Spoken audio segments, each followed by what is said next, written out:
라디캠 기출문제집 회차별 보건문제 1100제입니다. 25년 1회차 해설입니다. 수험생의 기억에 기초하여 복원된 문제입니다. CBT 특성상 응시자마다 서로 다른 문제가 무작위로 출제되므로 기존처럼 완전하고 동일한 시험 복원을 의미하지 않지만 언급된 문제가 해당 회차 문제은행에 확실히 존재한다는 의미입니다. 이 의미를 살려 회차별로 복원했습니다.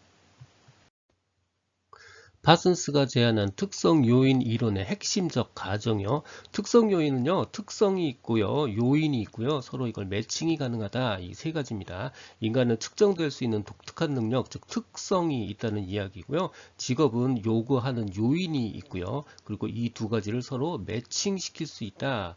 이렇게 매칭시키면 가장 좋은 선택이 된다. 이게 바로 특성 요인 이론의 핵심 가정입니다. 그래서 정답 1번입니다. 홀랜드 이론의 직업 환경 유형과 대표 직업 간 연결이 틀린 거예요. 현실형은 기계적성이 있는 사람들입니다. 목수, 트럭 운전사 같은 사람들이고요. 탐구형은 과학자들이에요. 심리학자나 분자공학자 같은 사람들입니다. 관습형은 사무원이나 도서관 사서 혹은 은행원 같은 사람들이고요. 사형은 사회성 좋은 사람들입니다. 그러니까 대인관계가 좋은 사람들이요. 정치가 사업가들이 아닙니다. 그래서 틀린 거 정답 3번입니다. 자, 사회형은요, 사람 지향적이고 대인관계가 좋은 사람들입니다. 그러니까 예를 들어서 종교 지도자나 컨설턴트, 상담가 같은 사람들이겠죠. 진취형은요, 사업가 생각하시면 돼요. 사업가나 정치가들에 해당되는 거고요. 리더십이 있고요, 야심적이고 외향적인 사람, 이 사람들이 바로 진취형에 해당됩니다. 로프키스트와 데이비스의 직업 적응 이론에서 성격 양식 차원에 관한 설명으로 틀린 걸 묻고 있습니다. 민, 역, 리, 지예요. 민첩성, 속도입니다. 역량, 평균 수준을 의미하는 거고요. 리듬은 어떤 종류의 리듬을 줘도 모두 다 잘 추는 것, 즉 다양성을 의미하는 겁니다. 단일성을 의미한다. 틀렸습니다. 정답 3번이에요. 지구력은 기간을 의미합니다. 직업 선택 과정에 관한 설명으로 옳은 거예요. 직업에 대해서 정확한 정보만 가지고 있으면 효과적으로 선택할 수 있다. 이렇게 극단적인 이야기가 맞는 이야기일 수 없습니다. 성년기에 이루어지기 때문에 어릴 때 경험 영향이 없다. 어릴 때 경험 영향 많이 있고요. 가족이나 환경에 관련이 없다. 가족과 환경 영향이 굉장히 큽니다. 일생 동안 이루어지는 과정이다. 전생에 걸쳐서 이루어지는 과정이기 때문에 다양한 식의 도움 필요하다. 이거 수퍼가 한 이야기입니다. 정답 4번입니다. 타이드만은 어떤 발달 단계를 기초로 진로 발달 이론을 설명했는가? 타이드만에 영향을 준 사람 바로 에릭슨입니다. E.T입니다. E.T. 정답 2번입니다. 매슬로우의 욕구 위계 이론의 기본 가정에 해당되는 거예요. 인간은 욕구들을 만족시키기 위해서 동기화되죠. 동기부여를 받죠. 욕구들에 의해서 동기부여를 받습니다. 정답 4번입니다. 직무만족 이 요인에 관한 설명으로 틀린 거예요. 동기 요인은 만족 요인이고요. 위생 요인은 불만족 요인이에요. 동기 요인은 높은 수준의 성과를 얻도록 자극하는 요인이고요. 위생 요인은 불만족을 가져오는 겁니다. 만족감과는 관계가 없습니다. 만족감을 산출할 힘도 갖고 있다. 이게 잘못된 거예요. 틀린 거 정답 4번입니다. 다음은 질적 측정 도구 중 무엇에 관한 설명인지 묻고 있습니다. 원래 가족 치료를 위해서 만들어졌고요. 기본적으로 경력 상담 시에 먼저 내담자의 가족이나 선조들의 직업 특성에 대한 시각적 표상을 먹기 위해서 만드는 거 바로 제노그램이에요. 정답 3번입니다. 성취도 평가 점수는 정규 분포를 따르고 있습니다. 평균은 60점이고요. 표준 편차는 10점. 그리고 75점인 학생의 G점수와 T점수를 구하는 문제입니다. G점수 구하는 공식, T점수 구하는 공식 그냥 사용해서 구하면 되는 거예요. 자, G점수는요, 원점수에서 평균을 빼고요. 그걸 표준 편차로 나눠주면 됩니다. 자, 원점수는 75점이라고 했고요. 평균은 60점이라고 했죠. 60. 자, 그리고 표준 편차는 10이니까 이걸 나눠주면 돼요. 자, 그러니까 15를 10으로 나누면 되고요. 그래서 G점수는 1.5점을 얻습니다. 그래서 정답은 3번이에요. 자, 확인을 위해서 T점수도 마저 구해보도록 할게요. T점수는 10 곱하기 G점수 플러스 50이죠. 자, 10 곱하기 G점수 1.5 플러스 50 해주면요. 바로 15 플러스 50이니까 65를 얻습니다. T점수 65점 맞습니다.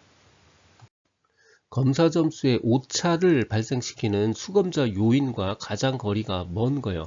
자, 먼저 수행 능력이요. 수행 능력은 측정하고 싶은 거예요. 그러니까 이게 오차를 발생시키는 대상이 될 수 없어요. 틀린 거 정답 1번입니다. 하지만 수험자의 경험이 몇 번이 있느냐, 불안감을 가지고 있느냐, 혹은 수검 당일의 생리적 조건 이런 것들은 오차를 발생시킬 수 있는 수검자 요인에 해당됩니다. 검사의 신뢰도 중에 하나인 크롬바흐 알파가 크다는 것의 의미요. 크롬바흐 알파는 대표적인 동질성 계수입니다. 그러니까 크롬바흐 알파의 숫자가 크다는 의미는 검사 문항들이 동질적이라는 것을 의미하는 겁니다. 정답 1번입니다. 고용노동부에서 측정하는 일반 직업 적성 검사가 측정하는 영역이 아닌 거예요. 공간에 관련된 게 두 개 있어요. 공간 판단력과 형태 지각에 관련한 거고요. 언어 능력 측정합니다. 자, 해당되지 않는 것 3번 상황 판단력입니다. 직무수행 관련 성격 5요인 빅5 모델의 요인에 해당되지 않는 거요. 외향적이고 성실해야 되고요. 친화성 있는 거 다 좋은 이야기고요. 지배성 상관이 없습니다. 해당되지 않는 거 4번 지배성입니다. 정신건강에 문제가 있는 사람을 측정하고 구별하기 위해서 사용하는 검사 2번 MMPI입니다. MMPI 미네소타 다면적 인성검사예요. 이거 일반적인 성격검사 아니고요. 정신건강에 문제가 있는 사람을 찾아내기 위한 검사입니다. 다음 중 편차지능지수에 관한 설명으로 틀린 거예요. 편차지능지수가 있고요. 비율지능지수가 있어요. 비율지능지수는 이러이러이러한 비율이라고 표현이 돼요. 그러니까 정신연령과 신체연령의 비율이다. 이건 비율지능지수를 지금 설명하고 있는 겁니다. 그러니까 틀린 거 정답 2번입니다. 다음 중 조직에서 자신이 생각하는 역할과 상급자가 생각하는 역할 간의 차이가 있어서 생기는 스트레스 원이요.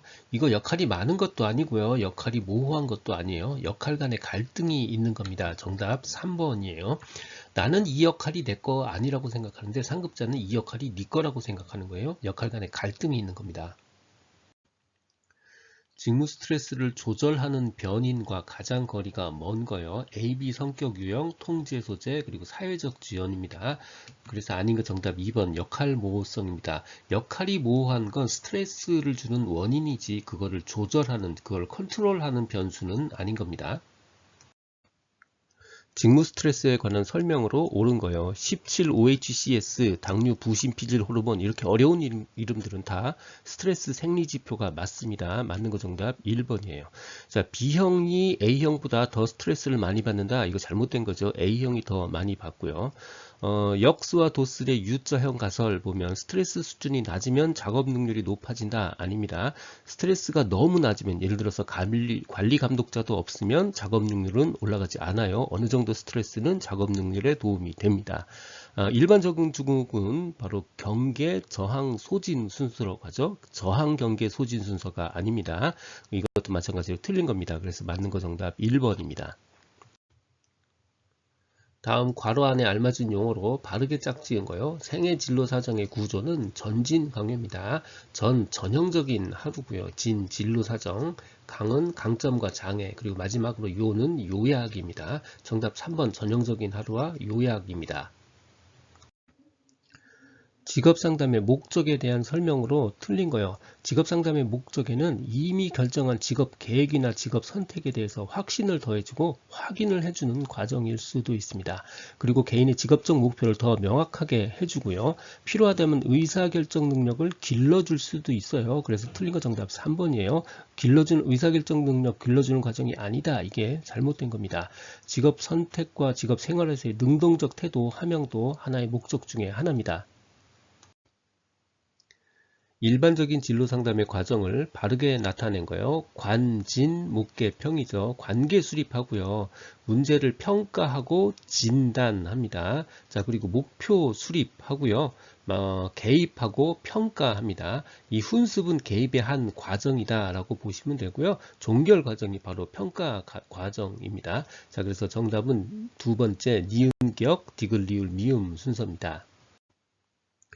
내담자의 세계를 상담자 자신의 세계인 것처럼 경험하는 것, 내용도 정확하게 알고요. 내담자의 감정까지 반영해서 마치 자신이 경험하는 것처럼 그렇게 경험하는 것, 바로 공감입니다. 정답 3번이에요. 자, 공감에서 중요한 건 우리가 공감했다고 해서 내담자의 의견을 반드시 따라야 된다, 그대로 지켜야 된다라는 거 아닙니다.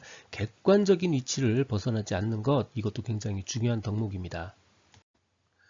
다음 내담자의 진술에 가장 수준이 높은 수용적 존중으로의 반응을 찾고 있습니다. 저 오늘 몸이 아파서 조퇴했어요. 좀 더 견뎌보려고 했는데 참을 수가 없었습니다. 자, 긍정적인 피드백을 줘야 돼요. 그래, 너니까 그만큼 참은 거야. 정말 대단하다. 넌 웬만하면 조퇴하지 않는 거 내가 알고 있어. 이렇게 긍정적인 피드백을 주고 있는 겁니다. 정답 2번입니다. 내담자의 인지적 명확성을 위한 직업상담 과정을 바르게 나열한 거예요.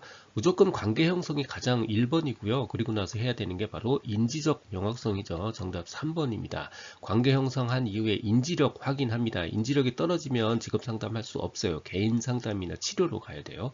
인지력 확인하고 동기 확인하고 나서요. 맞으면 직업상담 하는 거고요. 아니면 개인 상담이나 치료 후 상담으로 진행해야 됩니다. 아들러의 개인주의 상담에 관한 설명으로 옳은 거요. 행동을 수정하는 데 초점을 둔다. 아닙니다. 동기를 수정하는 데 초점을 둡니다.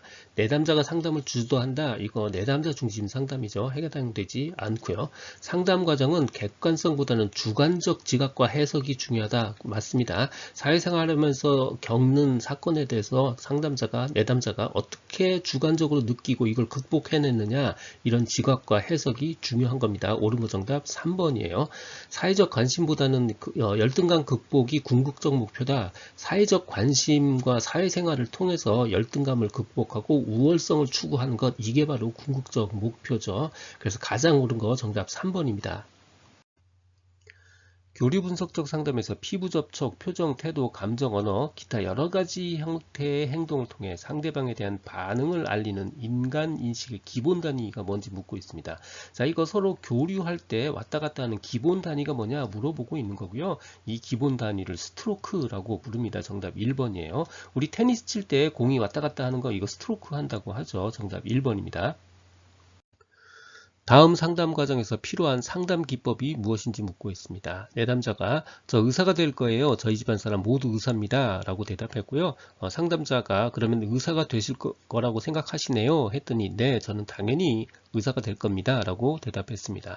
자, 저는 의사가 되어야만 됩니다. 라는 건 잘못된 신념이죠. 가족이 의사라고 해서 반드시 의사가 되어야 되는 건 아니에요. 자, 그러니까 이제 논박을 논리적으로 이제 풀어나가기 시작합니다. 의사가 되지 못한다면, 만약에 의사가 안 된다면 어떻게 하실래요? 라고 지금 논리적으로 풀어나가고 있죠. 합리적으로 논박해 나가고 있는 겁니다. 정답 2번 합리적 논박입니다. 윌리엄슨의 특성 요인 진로 상담 과정을 바르게 나열한 거요. 분종진, 예상, 추적, 분석, 종합, 진단, 예측, 상담, 추수 지도입니다. 정답 4번입니다. 인간중심 상담 이론에 관한 설명으로 틀린 거예요. 인간중심 상담 이론의 세 가지 중요한 개념, 첫 번째 실현화 개념성, 두 번째 가치의 조건화, 그리고 현상학적 장입니다. 해당되지 않는 거 정답 2번이에요. 성격의 조화와 통합을 위해 노력하는 원형, 이거 융의 이론입니다. 정답 3번입니다. 로저스가 제시한 내담자 변화의 필요 충분 조건요. 로저스의 인간중심 상담에서 내담자를 변화시키는 필요 충분 조건, 공감, 수용, 일치죠. 정답 1번입니다. 포괄적 직업 상담에 관한 설명으로 틀린 거요. 논리적인 것, 경험적인 것, 필요한 것 다 갖다 씁니다. 절충시킨 모형이고요. 진단은 변별적이고 역동적인 성격을 갖고 있습니다. 상담의 진단 단계, 초기 단계에서 특성 요인과 행동주의 이론을 쓴다. 이게 잘못된 거예요. 최종 문제 해결 단계에서 특성 요인과 행동주의 이론을 쓰고요. 행동주의 이론에서 가장 많이 사용되는 게 학습이죠. 즉 문제 해결 단계에서 도구적인 학습에 초점이 맞춰져 있습니다. 틀린 거 정답 3번입니다. 내담자의 진로장벽을 극복하도록 하기 위한 방안으로 옳지 않은 거예요. 진로장벽의 의미를 이해하고 진로장벽을 확인하고 진로장벽을 파악할 수 있는 정보 제공하고요. 대안까지 마련하는 거, 이게 바로 진로장벽 극복이죠. 의미를 파악할 필요 없다. 이게 잘못된 겁니다. 틀린 거 정답 3번입니다. 내담자의 흥미를 사정하는 질적 방법 중 직업카드 분류법에 관한 설명으로 틀린 거예요. 직업카드는 수십 장의 직업카드로부터 좋아한다, 싫어한다, 미결정이다 이렇게 세 가지 분류로 카드를 구분하게 되어 있습니다. 자, 여기서 좋아한다 라고 선택했다고 해서 그 직업을 골라야 된다거나 선택해야 된다는 거 아니죠. 그러니까 틀린 거 정답 3번입니다. 직업상담 과정 중 역할 사정에서 상호 역할 관계를 사정하는 방법이 아닌 거예요. 역할 관계를 사정하는 방법은 세 가지입니다. 질문 통해서 사정하기, 두 번째 동그라미로 역할 관계 그려보기, 세 번째는 생애 계획 연습으로 전환시키기, 이렇게 세 가지고요. 역할의 위계적 구조 작성, 이게 잘못된 겁니다. 틀린 거 정답 3번이에요. 특히 역할에는 높낮이가 없어요. 위계적 구조가 없습니다. 내담자에 대한 상담 목표의 특성이 아닌 거예요. 우리가 원하는 상담 목표는 결국 내담자가 원하고 바라는 것이어야 되고요. 실현 가능하고 구체적인 거여야 돼요. 해당되지 않는 거 4번 인격 성장을 돕는 겁니다. 직업 선택 결정 모형을 기술적 직업 결정 모형과 처방적 직업 결정 모형 이렇게 두 가지로 구분할 때 기술적 직업 결정 모형에 해당되지 않는 거예요. 기술적, 처방적 이거 개수가 너무 많아서 기억이 어렵습니다. 자, 그래서 처방적 모형 두 개만 기억하고요. 나머지는 다 기술적이다 이렇게 생각하면 쉽다고 했습니다. 처방적 두 개 겔라츠와 카츠입니다. 그러니까 기술적 모형에 해당되지 않는 거 겔라트입니다. 정답 3번입니다. 정신역동적 집단 상담의 장점이 아닌 거예요. 장점 아닌 거 먼저 살펴볼게요. 상담자와 집단원의 독점적 관계에서 전이가 발생한다. 이거 집단 상담이잖아요. 1대1 상담이 아니니까 이렇게 독점적으로인 관계에서 전이 발생하지 않습니다. 틀린 거 정답 4번입니다. 집단 상담이니까 오히려 더 극적인 통찰을 얻을 수 있고요. 다른 집단원을 관찰하거나 혹은 다른 집단원과의 전이 감정을 느끼면서 훨씬 더 자기 이해를 더 할 수 있는 그런 기회가 발생하기도 합니다. 사이버 직업 상담에서 답변을 작성할 때 고려해야 될 사항으로 가장 거리가 먼 거예요. 추수 상담 가능성 그리고 전문기관 안내 이거 꼭 필요하겠죠. 청소년이라 할지라도 존칭 사용하는 게 적당하고요. 친숙한 표현 그리고 내담자가 친근감을 갖게 하는 거 중요한 일입니다. 자, 하지만 답변은 장기간이 소요되더라도 정확하게 하도록 노력해야 된다. 장기간 걸려도 괜찮다. 이게 잘못된 거예요. 틀린 거 정답 3번입니다. 우리가 전화로 상담하거나 사이버 상담을 했는데 답변이 일주일 있다 온다. 이거 적절하지 않죠. 실시간 반응이 굉장히 중요하다 생각하시면 됩니다. 위기 상담의 방법으로 가장 거리가 먼 거예요. 정서적 지원 제공하는 게 적절하죠. 정서 발산을 자제한다, 정서 발산을 억제시킨다, 이게 잘못된 겁니다. 틀린 거 정답 2번이에요. 희망과 낙관적인 태도 전달하고요. 경청하는 것도 중요한 일입니다. 행정의 전산망 관리에서 강조되는 정보 보안의 원칙으로 무결성 원칙은 무엇인지 묻고 있습니다. 무결성 원칙, 허락받지 않는 사람이 고치지 못하도록 수정할 수 없도록 하는 거죠. 정답 2번입니다. 허락되지 않은 사용자 혹은 객체가 정보를 함부로 수정할 수 없도록 하는 것, 무결성 원칙입니다.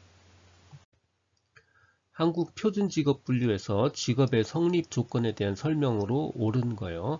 속박 상태에서의 경제활동, 예를 들어서 수용자 시설 내에서의 경제활동은 직업으로 보지 않습니다. 옳은 거 정답 1번이에요.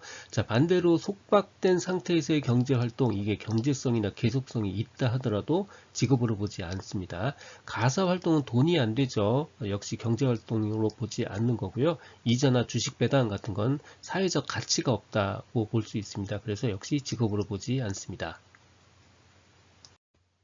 한국 표준직업분류에서 포괄적인 업무에 대해 적용하는 직업분류 원칙을 순서대로 나열하는 거예요. 하나의 직업이 포괄적으로 여러 개의 업무를 가지고 있을 때 이 직업을 어느 직업으로 분류할 거냐, 이 직업분류 원칙을 말하는 거고요. 이거는 원칙의 우선 순서가 있어요. 주된 직무 우선 원칙, 최상급 직능 우선 원칙, 생산 업무 우선 원칙입니다. 정답 1번이에요. 무능한 생산 업무입니다. 직무, 직능, 생산 업무입니다. 한국표준직업분류 대분류 항목과 직능 수준과의 관계가 올바르게 연결된 거예요. 전문가와 관리자 4직능 혹은 3직능이죠. 바르게 연결된 거 정답 1번입니다. 단순 노무 종사자는 1직능이고요. 군인은 2직능 이상이고요. 나머진 다 2직능입니다. 한국표준산업분류 적용 원칙에 대한 설명으로 틀린 거요. 산출물과 투입물 생산 공정을 다 함께 고려합니다. 복합 단위는 세세 단위 아래부터 결정하고 그리고 올라가서 세, 소, 중, 대분류 간다. 이게 잘못된 거예요. 탑다운입니다. 대분류 먼저 하고 중, 소, 세, 세세 단위로 갑니다. 틀린 거 정답 2번이에요. 결합되어 있는 경우 주된 활동에 따라서 분류하고요. 공식적, 비공식적, 합법적, 불법적 생산물 달리 분류하지 않습니다. 한국표준산업분류 농업, 임업, 어업 분야 유의사항으로 틀린 거예요. 농업, 어업 분야에서 기억해야 되는 거 두 가지입니다. 첫 번째는 해면이 해수면으로 이름이 길어졌다. 두 번째는 지도나 조언해주는 그런 정부기관이 있어요. 이 정부기관은 컨설팅에 해당되는 게 아니고요. 행정기관에 해당되는 겁니다. 정부기관이니까 행정기관이에요. 자, 그래서 지도나 조언 등을 해주는 정부기관이 컨설팅업이다. 이거 잘못된 거고요. 행정기관입니다. 틀린 거 정답 3번이에요. 나머지는 그냥 내용 한 번씩 확인해 보시면 돼요. 농업, 수산, 임산물 가공하는 거 이거 제조업이고요.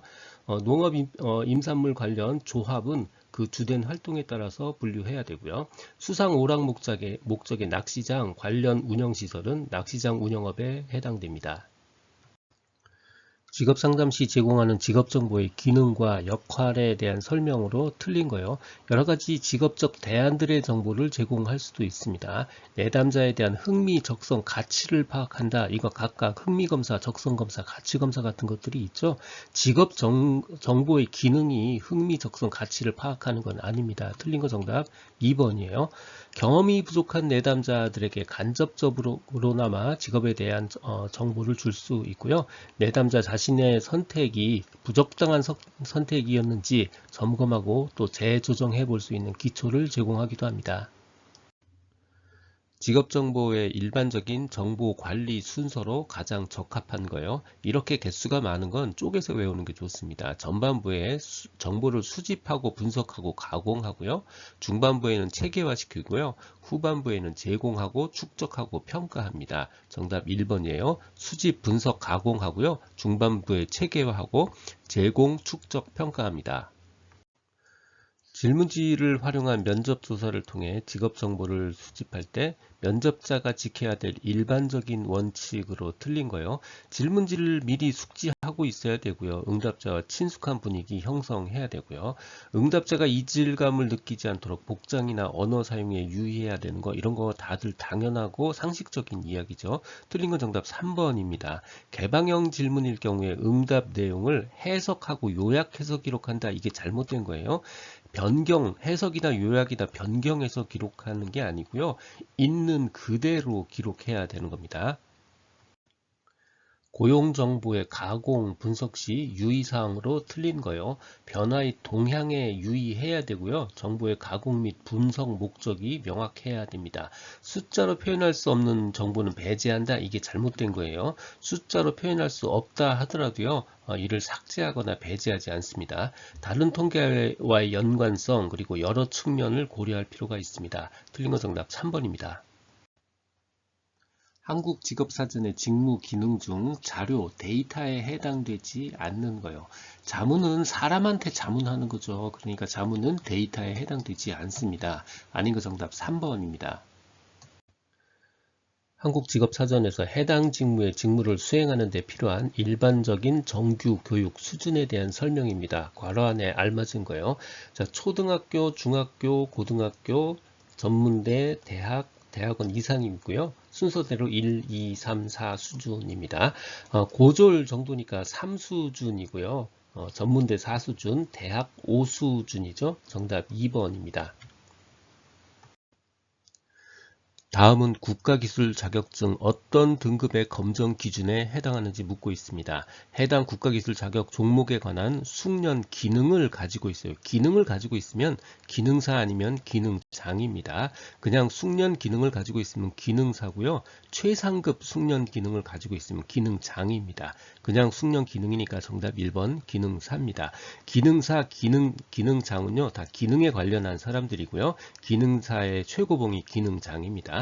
산업기사는 숙련 기능에 이론을 더해준 사람이고요. 기사는 이론을 다루는 사람이고, 기사의 최고봉인 기술사는 고도의 전문 지식을 갖추고 있는 사람입니다. 응시 자격 제한이 없는 국가기술 자격 종목이 아닌 거요. 임상자가 들어가거나 의료자가 들어가면 이거 제한이 있는 겁니다. 그래서 해당되지 않는 거 정답 4번입니다. 국가 직무능력 표준 NCS 수준에 대한 설명에서 A와 B의 숫자를 더한 값 얼마인가?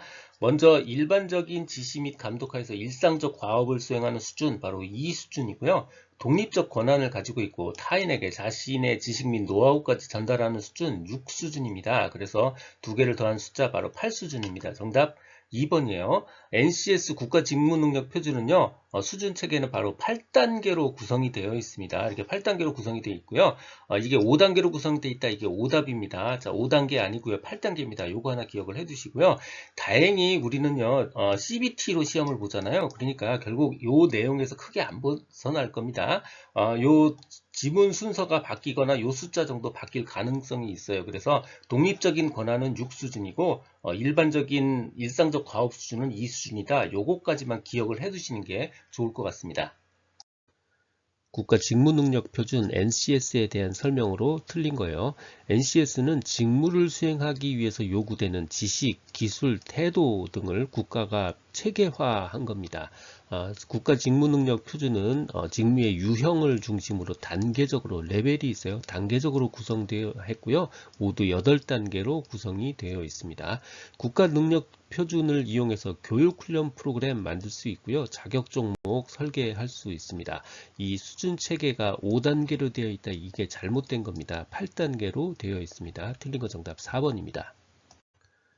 고용24에서 제공하는 학과 정보 중 자연계열의 생명과학과와 관련이 없는 학과요. 생명과학과의 생명은 굉장히 다양한 이름으로 바뀌어 사용되고 있습니다. 생명과학과라는 말 대신에 바이오산업공학과라는 말을 쓰기도 하고요. 의생명학과라는 말을 쓰기도 하고요. 분자생물이라는 말을 쓰기도 해요. 다 같은 학과고요. 해양생명과학과 이게 관계가 없는 학과입니다. 정답 2번이에요.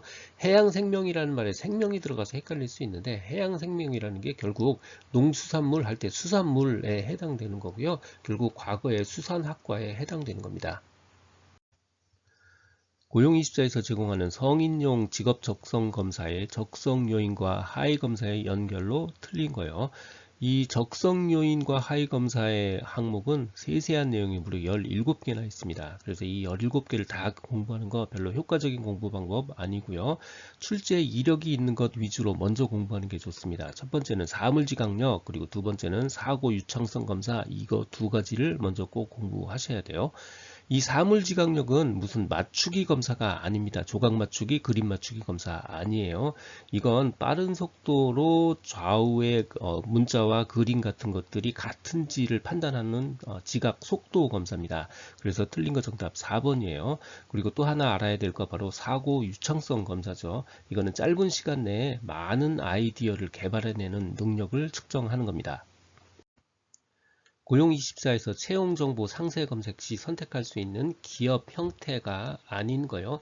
대기업, 일학습 병행기업, 가족 친화 인증기업 있고요. 다문화 가정 지원 기업 이거 없습니다. 우리가 기억해야 될 없는 거 환경 친화 없고요. 다문화 없고요. 장애 친화 없습니다. 아닌 거 정답 4번입니다. 다음은 어떤 직업훈련 지원 제도인가? 급격한 기술 발전에 적응하고요. 노동시장 변화에 대응하는 사회안전망 차원에서 생애에 걸쳐서 국민이 스스로 직업개발 훈련을 실시할 수 있도록 훈련비, 카드를 줘서 훈련비를 지원하는 것, 국민이 스스로 훈련을 할 수 있도록 카드를 줘서 훈련비를 지원하는 제도, 바로 국민 내일 배움 카드 제도입니다. 정답 3번이에요.